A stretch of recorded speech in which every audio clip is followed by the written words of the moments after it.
Pirmado na ni Pangulong Rodrigo Duterte Executive Order number 28 na nag-uutos na limitahan ang paggamit ng mga paputok at pailaw.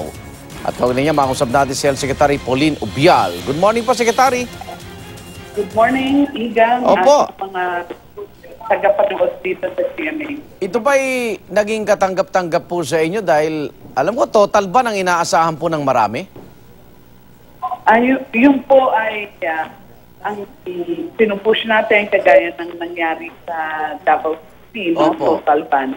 Pero may mga ilang cabinet members na nakausap din tayo at pinunsulta ng Malacanang at yan po ang compromise na abot namin. Pero ang sinasabi po kasi namin, susubukan natin ngayon na merong mga fireworks play sa community o sa regulated areas, pero wala akong individual household use ng fireworks or firecrackers. Okay. Pero, Secretary, pakilinaw lang po, di ba meron na umiiral na firecrackers law o act? At ito rin ang sinasaad doon, yung common place at limitahan ng kung ano-ano man. So, anong bago dito sa Executive Order, Secretary? Yung common place po, that was our advocacy. Hindi po nakasulat doon na parang bawal sa bakit gagamitin. Okay. Advocacy lang po yon, yung common fireworks display. Okay. Ngayon, ang mangyayari dito sa executive order na to, ito po ay batas na. So, mag-implement ang NP Mas at detalyado. local government. Opo.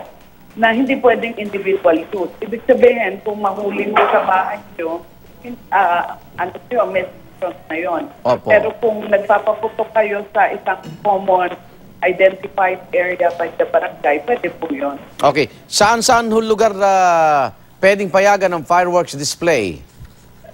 Ayan po ay ilalagay pa natin sa IRR. Hindi pa ano. Okay. At yung mga legal, no, mas malilinawan pa kung ali-alin tong pwede lang gamitin ng ating kababayan sa pagsalubong sa bagong taon at iba't ibang mga okasyon, Secretary? Yes. Yun po ay i-define natin. Although ngayon, meron na po tayo talagang mga pinagbabawal na fireworks or firecrackers. Yan po ay patuloy pa rin natin i-implement, yung mga pinagbabawal. Opo. Secretary, sa inyo pala, ilang porsyento ibababa ng mga firecracker, fireworks-related injuries?